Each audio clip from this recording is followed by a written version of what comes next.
Yes, yes, class. Today topic is numerical based on capacitor. So first of all, we see formula used. तो first formula capacitance of a parallel plate capacitor when there is no dielectric slab, कोई भी उसमें insulator में नहीं डाला हुआ plate में, then C is equal to epsilon naught A upon D. Clear? Where A is the area of plates, D is the separation between the two plates. Capacitance when dielectric slab is inserted. Dielectric slab, अगर dielectric slab उसके बीच में है तब कितना होगा? ठीक है, तो ये हो जाएगा D minus T plus T upon K. ये फॉर्मूला यूज़ करेंगे हम. Where T is the thickness of the dielectric slab, जो हमने उसमें डाली है. ये मान लो सपोज ये कैपेसिटर है, ठीक है, और हमने क्या कर दिया, इसमें डाइलेक्ट्रिक स्लैब डाल दी यहाँ पर, जिसकी थिकनेस कितनी थी?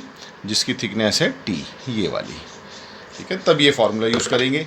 Energy stored in a parallel plate capacitor. Parallel plate capacitor में energy stored is given by U is equal to half Q square upon C. In terms of, अगर यहाँ if we will put the value of U, तो half C V square. Another formula, we put the value of C, then we get half Q V. तो these are the three formula for the energy stored in a capacitor. ठीक है, तो इनकी हम help लेंगे और solve करेंगे question को. Capacitor in series, when capacitor, दो कैपेसिटर हैं या ज़्यादा मोर देन हैं, तो कैपेसिटर सीरीज़ में कैसे हम करते हैं? 1/c is equal to 1/c1 plus 1/c2. अगर दो कैपेसिटर हैं डायरेक्टली फॉर्मूला यूज़ कर लेंगे, दोनों की मल्टीप्लाई और दोनों का सम. ठीक है, ये फॉर्मूला हम यूज़ करेंगे. ठीक है, अब देखते हैं capacitance in parallel. Capacitance parallel तो C simple, C is equal to C1 plus C2 ऐसे करके ऐड कर देंगे. ठीक है, क्लियर है. Capacitance of A isolated spherical conductor. Isolated spherical conductor हमने देखा था, ऐसा हमारे पास एक कंडक्टर था, है ना. तो आइसोलेटेड स्पेरिकल कंडक्टर की capacitance C is equal to 4 pi epsilon naught R. ये कैपेसिटेंस थी बच्चों. ठीक है, और ये भी हम देख लेते हैं number 7. When a dielectric slab, इसको भी याद रखेंगे. Dielectric slab is inserted between two plates, two parallel plates में डाल दें, और जिसकी डाइलेक्ट्रिक कांस्टेंट की है, तो कैपेसिटेंस कितनी? कैपेसिटेंस बिकम्स के सी नोट. ऐसा भी हमने पढ़ा था, है ना. जब डाइलेक्ट्रिक स्लैब डाल दें जिसका कि डाइलेक्ट्रिक कांस्टेंट की है, तो न्यू कैपेसिटेंस बिकम्स के टाइम्स ऑफ ओरिजिनल कैपेसिटेंस. और वैसे हम जानते हैं सिंपल फार्मूला फॉर कैपेसिटेंस का C is equal to Q upon V. इस फार्मूले को यूज़ करेंगे हम. ठीक है, और यूनिट फेरेड यूज़ नहीं करेंगे क्यों? Because farad is a very big unit, तो we use micro farad. Clear है. इन क्वेश्चंस को हम यूज़ करेंगे और याद रखेंगे जब भी हम बात करते हैं कैपेसिटर इन सीरीज़, कैपेसिटर इन पैरेलल, ये वाली जो बात करते हैं, तो सीरीज़ में चार्ज विल रिमेन सेम. जितनी भी सीरीज़ में कैपेसिटर हैं तो charge will remain same, charge same रहेगा. इम्पोर्टेंट पॉइंट है. तो क्या चेंज रहेगी? Potential difference will be different. और कैपेसिटेंस इन पैरेलल में charge Q will be different. Charge will be different होगा. ऐसा न्यूमेरिकल पेपर में आएगा, ऐसा हम क्वेश्चन सोल्व करेंगे. ठीक है, तो दीज आर द फॉर्मूले. ठीक है, ये हमने पढ़े फॉर्मूले used. First formula, second formula, third energy, fourth capacitance series, capacitance parallel. ठीक है, और कैपेसिटेंस नंबर 6 हमने पढ़ा capacitance of isolated spherical conductor, जो डिपेंड कर बेस्ड है आर पे. और फिर जब डाइलेक्ट्रिक स्लैब डाल दें जिसके डाइलेक्ट्रिक कांस्टेंट की है, तो कैपेसिटेंस बिकम्स के टाइम्स, और C is equal to Q upon V. इस फॉर्मूले को यूज़ करेंगे, और माइक्रो फेरेड है. क्लियर है. चलिए जी, नेक्स्ट देखते हैं, क्वेश्चन स्टार्ट करते हैं. ठीक है, yes hello student. Now next question, यहाँ क्वेश्चन हम स्टार्ट करते हैं. A network of 4 capacitor, 4 capacitor हैं, C1, C2, C3 and C4. ये अरेंजमेंट है उसका. ठीक है, each has capacitance 12 microfarad, 12 microfarad capacitance है, is connected to a 500 volt, 500 volt battery से कनेक्ट है, ये हमने कर दिया यहाँ पर, ठीक है, 500 वोल्ट बैटरी से कनेक्ट है। तो क्वेश्चन फर्स्ट है determine equivalent capacitance of network, तो you have to find out the equivalent capacitance. तो सॉल्यूशन नंबर फर्स्ट, तो पहले हम क्या देखेंगे, वी विल सी कौन कौन सी कैपेसिटेंस किस में है, C1, C2, C3 किस में है, all 3 are in the series में है। तो सीरीज में कैसे ऐड करते हो तुम, 1/as C1, C2 and C3 are in series, ये सीरीज में है, ठीक है, सीरीज में होगी तो कैसे करेंगे, 1/C 1 2 3 ऐसे ऐड करते हैं सीरीज में तो हम, ठीक है। और क्या है, तो ये आ जाएगा 1C 1 2 3 इज इक्वल टू 3/12, ठीक है। तो C 1 2 3 इज इक्वल टू 12/3, क्योंकि 3 थी तो 4 माइक्रोफेरेड, तो 4 माइक्रोफेरेड ये आया बच्चों, ठीक है। हमने देखा कि इसमें जो हमारा था ये 3 कैपेसिटेंस हैं, C1 C2 C3, ये किस में है, ये सब सीरीज़ में है, तो सीरीज़ में हमने इसमें ऐड कर लिया, ठीक है। अब क्या हुआ, इनको हम ऐड करके कितना है 4, अब ये और C4 ये और ये अब पैरेलल में हो गई, ठीक है। एज नाउ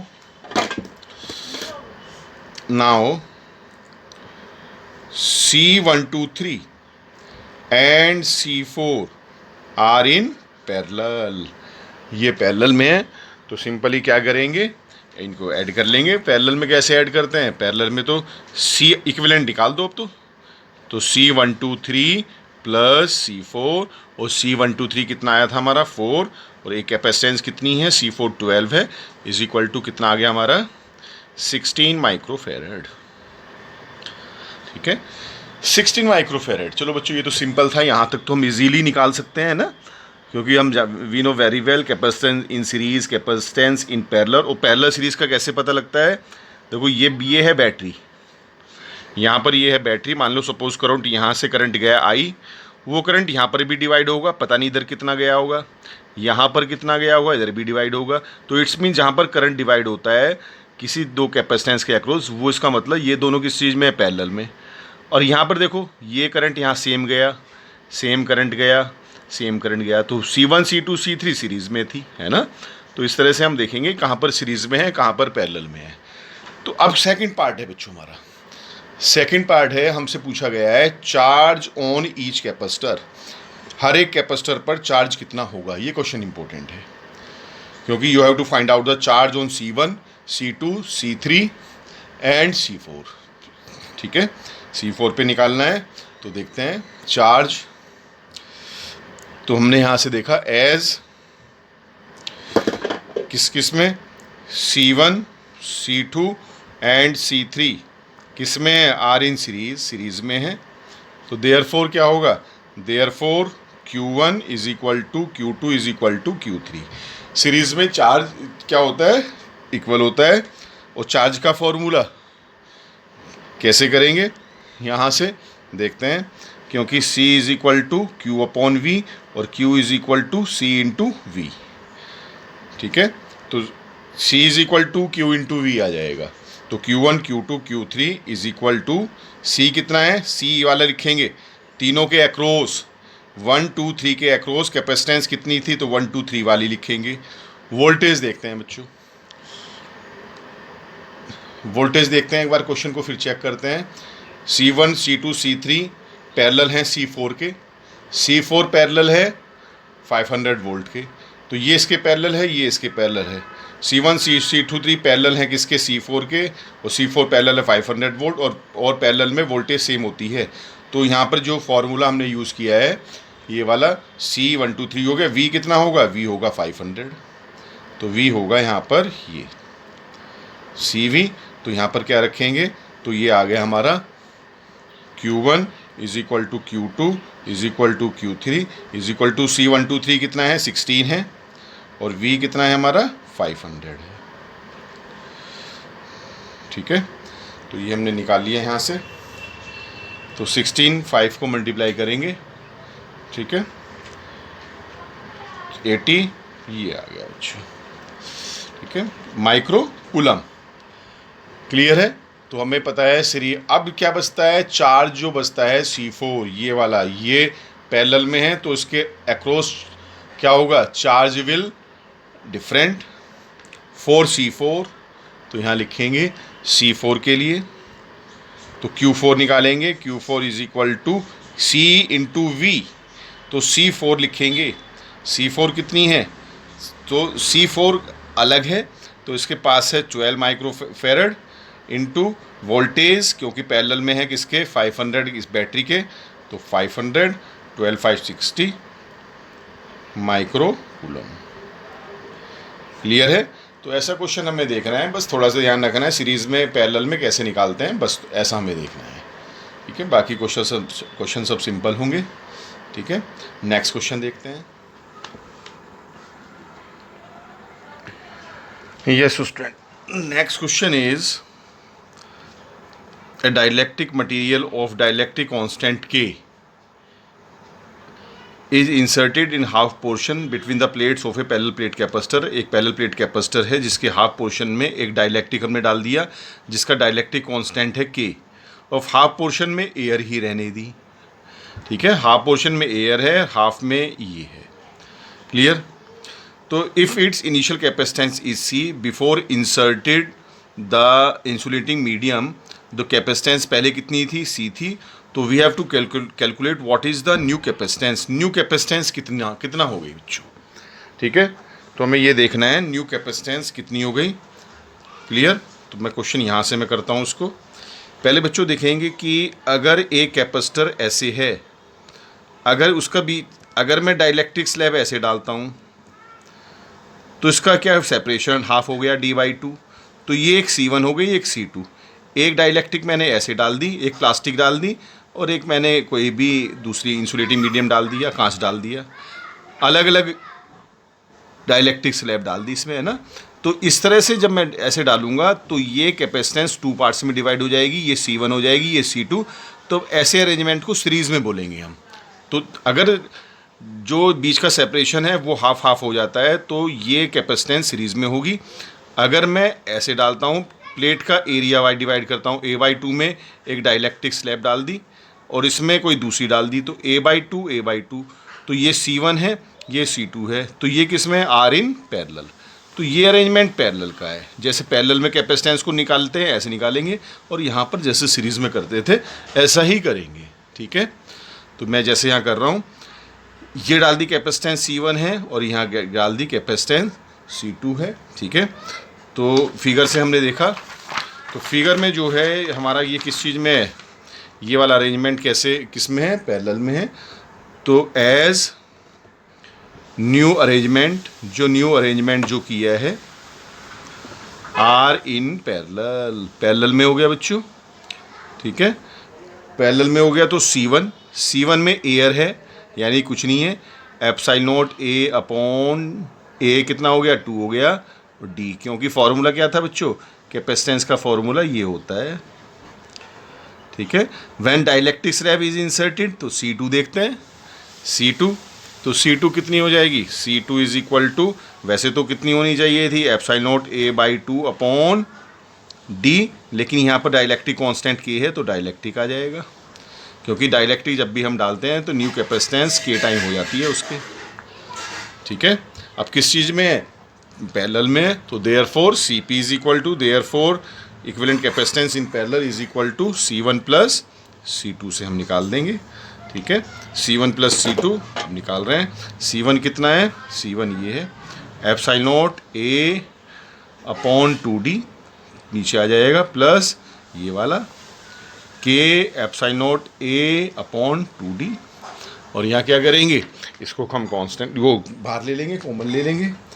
एक चीज़ और बच्चों, और Cp is equal to, Cp क्या हो जाएगा, कॉमन लिया, एप्सिलॉन A/2D कॉमन ले लिया, 1 प्लस K बचा हमारे पास, और एप्सिलॉन A/D किसका फॉर्मूला है, देखो कैपेसिटेंस का, है ना। तो यहाँ क्या लिख सकते हैं, तो यहाँ पर आ जाएगा और C P is equal to, इसके लिए इसके यहाँ पर क्या आ जाएगा, सी आ जाएगा, ठीक है। 2 नीचे से पहले से ही है और यहाँ पे सी लिख दिया, ये आ गया 1 + k। क्लियर है।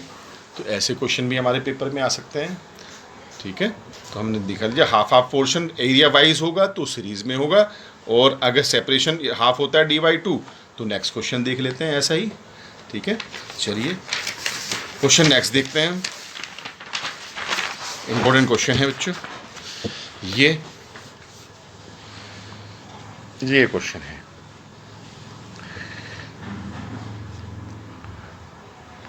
क्लियर है। ये देखते हैं, ये कहता है ए शीट ऑफ एल्यूमिनियम फॉयल, एक शीट है एल्यूमिनियम फॉयल की, बहुत ध्यान से देखेंगे, इंपॉर्टेंट क्वेश्चन है बच्चों। इसको थोड़ा सा मैं फोल्ड कर दूं ऐसे, ये देखेंगे। वो कहता है एक पैरेलल प्लेट कैपेसिटर है, ठीक है, पैरेलल प्लेट कैपेसिटर है, उसके बीच में एक फॉयल डाल दी, इंसुलेटिंग फॉयल, कंडक्टिंग फॉयल नहीं है, इंसुलेटिंग फॉयल है ये, ठीक है।